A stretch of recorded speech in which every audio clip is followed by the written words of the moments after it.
Well, we wish a welcome to our listeners again, Bob, today, don't we? Where we are investigating the hidden secrets of successful business owners, particularly in regard to exit planning and the importance of what that involves. So we're going to focus on that. We have a 5-part series as we advertised last time. If you remember, the first time we covered off the need to start early and to plan the approach. Many business owners don't know where to start from the point of view of planning their exit, and it's a big issue. And so, understanding what needs to be done, having good advisors around the table in order to help you envisage that is really, really important. So we covered that in week one. Start early and plan the approach. Hmm. We Yep. encourage anybody that didn't see that to maybe take a quick look at that first part in the series. So the second part in our series regarding exit planning and what it involves is to take a look, and this is often really not recognized by many business owners, um, is to take a look at the need to align your personal and business goals. Is to take a look at the need to align your personal and business goals. Now, it kind of seems counterintuitive, but you and I are going to have a discussion today about why we know that's important and maybe give some pointers to some of our listeners, who are business owners and maybe want to plan their exit in the next 3 to 5 years. And that's kind of the Yeah. time frame, we take a look at. So, why don't we kick off with that one, Bob? And maybe I'll shoot that one over to you to kick off, and then we can both have a conversation and relay our multitude of experiences. Yeah, no, thanks, Steve. That's a great topic, just because I think it's one that many business owners, as you said, overlook. And that is, okay, I want to put my business up for sale. I want to go through an exit. The timing is right for any number of reasons. Maybe I just want to retire. But here's the thing, one of the first questions you got to ask is, what are your personal goals once you go through that transition? You think about it, a lot of these owners have spent years, probably decades, building this business. And they've got a certain status within that company, and it kind of determines the rest of their life in terms of what they do, the time that they have, the relationship that they have outside of business. And you've really got to understand what your goals are. What are you going to do the day after? What are they going to do the day after you've truly exited your business? And I think a lot of business owners, and maybe a lot of people who retire in general, don't think about that. What am I going to do tomorrow once I've left my business? It's especially important for an entrepreneur because they've had so much control over their day in and day out activities that all of a sudden they're handing that baby off to somebody else. And now they move on to a different life. So really understanding their goals, what do you want to do on that next day? I think is critically important. Well, I think that's right. And, just from my perspective, what do they need to understand in order to be convinced to move on? Mhm. Well, first thing they need to understand is what are their needs from the point of view of, what is their total wealth to date? What is the needs of their wealth plan in order to execute the rest of their life in the way that they would want them to do. So, at Resolve, we always practice, and we use a fairly glib term, like, what is your magic number? Mhm. Um, that's kind of an important concept. And really, what your magic number is what what cash value after tax do you need um, to include in your wealth planning so that all of your personal objectives are met at some stage in the future? So that magic number is a big number that your financial advisor needs to understand, and that's going to go into your overall wealth plan, which is, all of your current investments to date, Mhm. plus the value of your business, compounded up for the rate of return that you're going to make once you've got cash to invest. Um, and is that number big enough to satisfy all of your personal objectives? So, um, you know, the point you make is knowing your personal goals. Number one is important. That those personal goals need to be arrived at with your partner and perhaps your family. So, it's kind of it's not logical to think necessarily to think that you need to evaluate those things with your partners and your family, and to figure out what those goals are going to mean from the point of view of amortizing your wealth, till for the rest of your life. And the point I would make is we like to work with financial advisors Mm, as exit planners. We like to work with financial advisors who have given that type of advice to the business owner. So having a financial advisor as a key element of your exit planning team is really important from our perspective. I'll give you an example, and then I'll toss it back over to you. yeah. Um, knowing what your magic number is very important through the deal. Why? Because you can start to set expectations, float expectations to the buying partners as to what your needs are through the transaction. If you can Mhm. signal that early with confidence, um, then that helps to grease the wheels of the transaction because the buyers understand fairly clearly what your needs are, and then you can negotiate what is mutually agreeable through the transaction. But at least you've communicated that.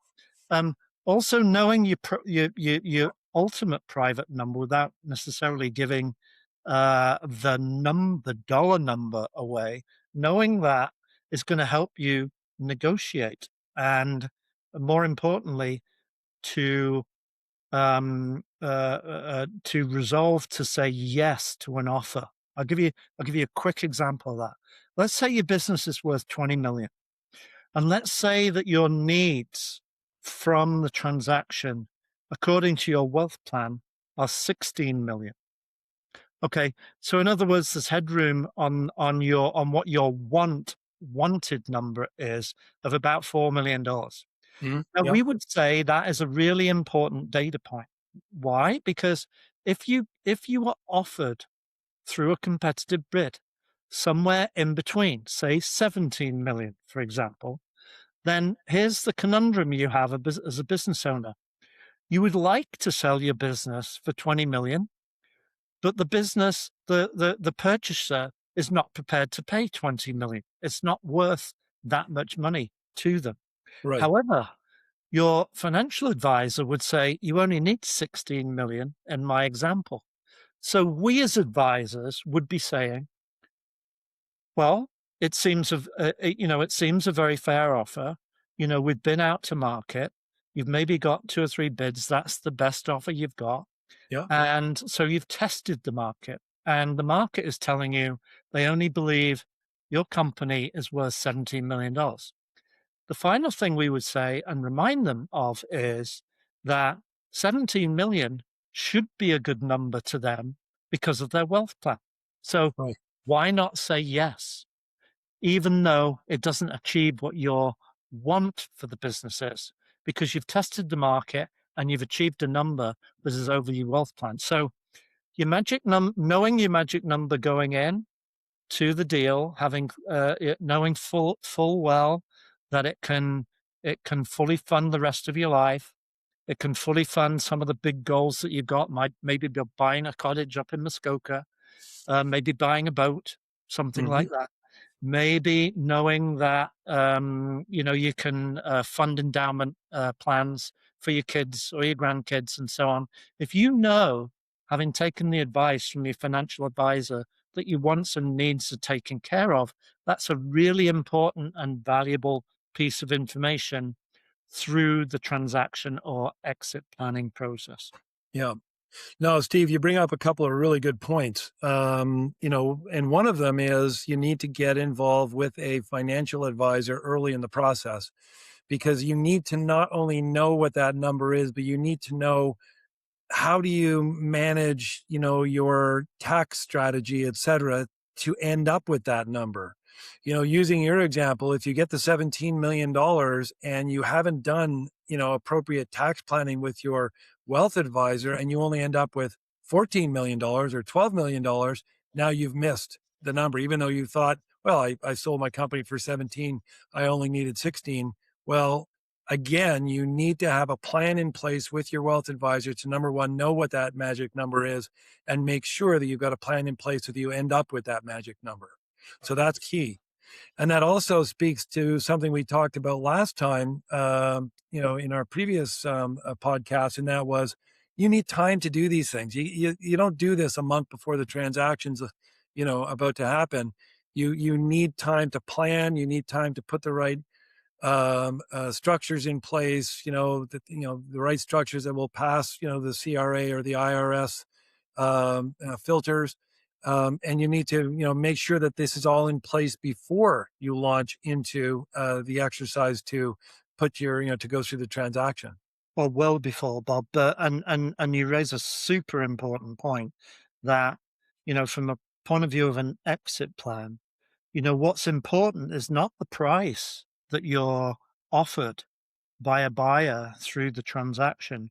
What is important to know, to understand, is what the net cash received through the transaction is, because it's only net cash that goes into your wealth plan. In other Yep. words, the after tax number. So, really important to get good tax planning in place. That good tax planning is hopefully aimed at minimizing tax, which we all want Yep. to do. Um, but you certainly want to make sure it's well in advance of the transaction. And we would say a minimum of 2 years. And we would absolutely want tax planning to be done as part of the exit plan Right. and planning strategies.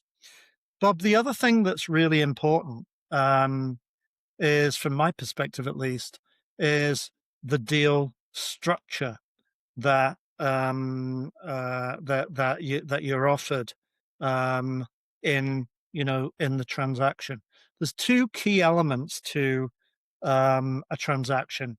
The first element is the price that you're offered, and Mhm. obviously the headline number garners a lot of attention with many people.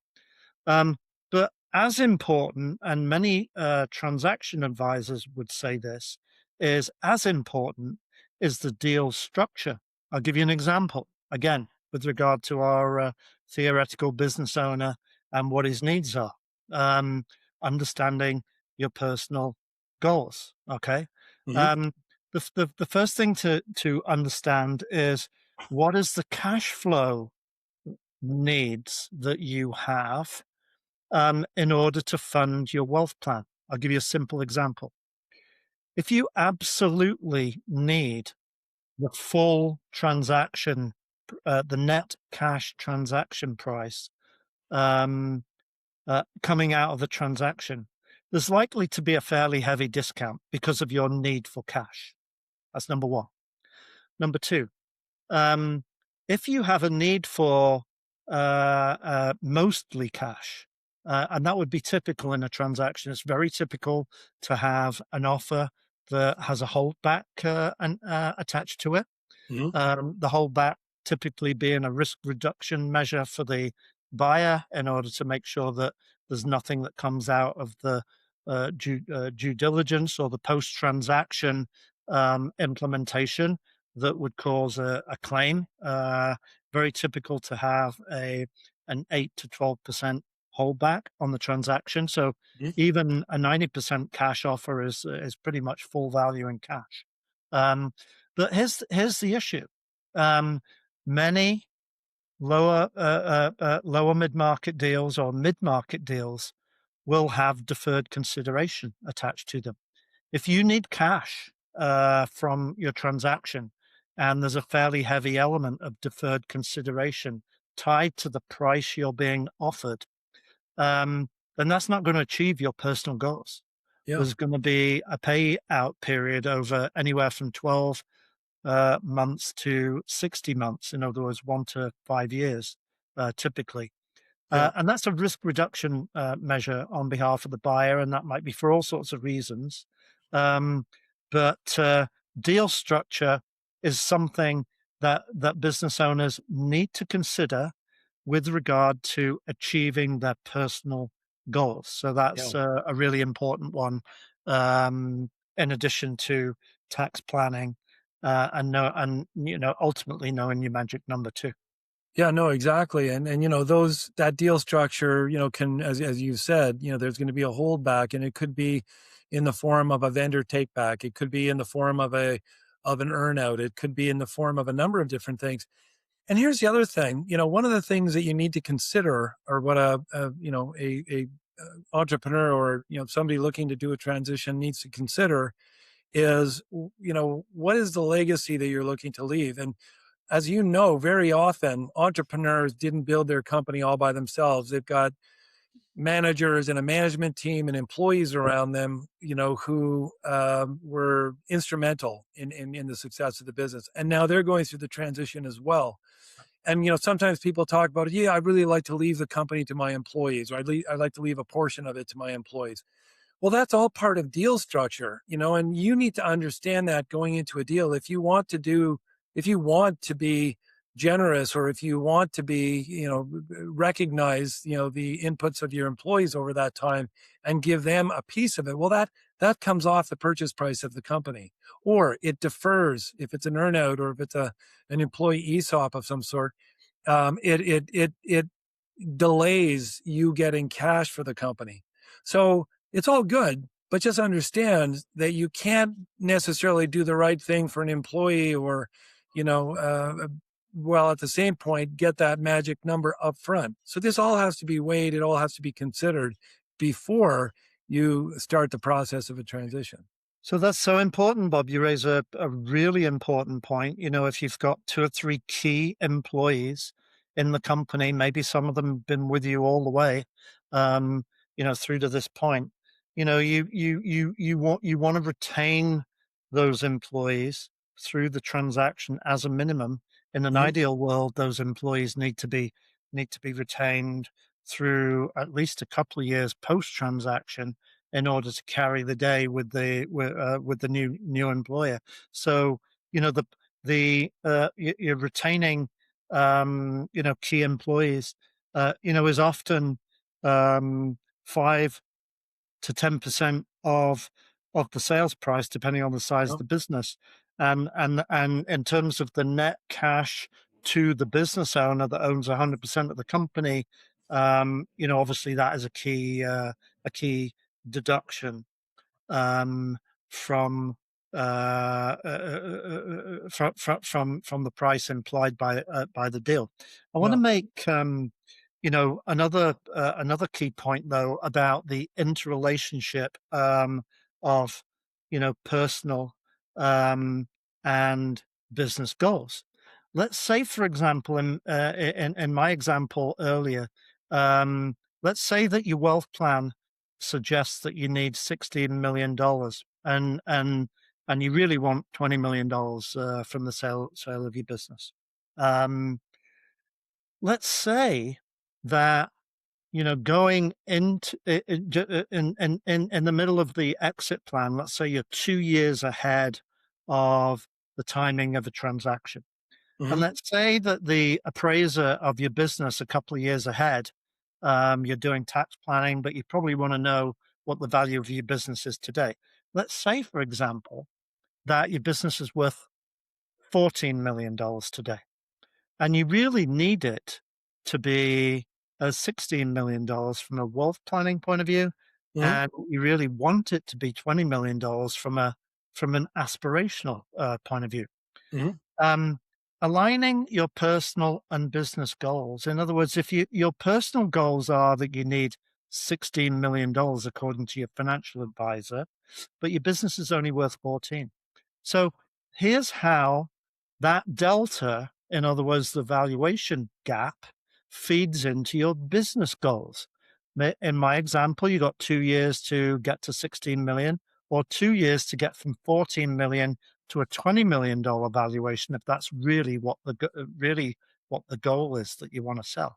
Now, Right. that's going to inform your business growth needs in order to get the valuations that we've talked about. Yep. So you're going to have to work with your in-house financial team to figure out how you go from 14 million to north of 16 million and even 20 million in my example. That's quite a bit of growth. Now that Yeah. growth can come from business growth, increasing sales, or increasing profitability or EBITDA, cash flow, or it can be on improving your systems, your people, your processes, in other words, the intangible assets in your business, and maybe improving the multiple that is implied by the price that you need. So you can see from that, knowing your personal goals and what it means for the growth of the business is important to know in making those two things coexist with Yeah. one another. Well, Steve, again, it's just the more we talk about it, the more you see just how important knowing what those personal goals and that magic number is. Because the other thing, in the example you just gave, is if working with your team, you can't find a strategy to increase the value of your company from 14 to 16 million in a 2-year period, then that informs the timing of a potential transaction. Maybe it needs to go from 2 to 3 years. Again, at least you're planning this all up front and you're pulling all the right levers to make sure that you've looked at all options to get to that magic number. Because the worst thing that can happen is you go through this entire process and you miss a magic number. You go through a transaction, maybe it's a very reasonable deal, and because of timing, because of structure, because of whatever, you miss that number, and your life's work now ends up just short of the finish line for you, and that's really what we don't want to do, and that's why at Resolve we're so intent on saying that you need 3 to 5 years, for these plans. You need to have a group of advisors around you who can help you on the wealth side, on the tax side, on the legal side, so that when you do get to that, when you do get to that finish line, all the pieces are in place so that you can then get the magic number that you require to have that life after you've retired that you've really been planning on. Well, Bob, you've just raised another important point. Obviously, a key element to getting to where you need to get to is the time frame over which you move from current value to future value. And obviously, if the things that you put in place are taking longer than you expected compared to your personal goals, then one of two things is going to happen. Either you're going to accept a lower valuation for the business in cash Mhm. value because you're not ready to meet the market's demand for a higher value, or you're going to have to wait a little bit longer and put those things in place that do get fully valued, by the market. So Bob, just in conclusion, as you indicate, Resolve is an exit planning firm. Part of what we do is value growth and closing value gaps, such as we've described here. Um, it is not uncommon for Resolve, and we see it with every one of our clients. It's not uncommon for us to be able, over a 3 to 5 year period, to double or triple the value of the company, Yep. which certainly serves the purpose of reducing valuation gaps. Um, and what we want to say to the business owners out there is, you know, planning your exit is so important. If you don't know where to start, then give us a call and Yep. we can help you create the straw man. We can help you create your advisory team. which the backbone of which is typically a financial advisor, an M&A lawyer, a tax advisor, and further down the line, introducing you to sales experts like investment bankers or brokers. Yeah. So we absolutely think it is a value added piece of work to start to plan your exit.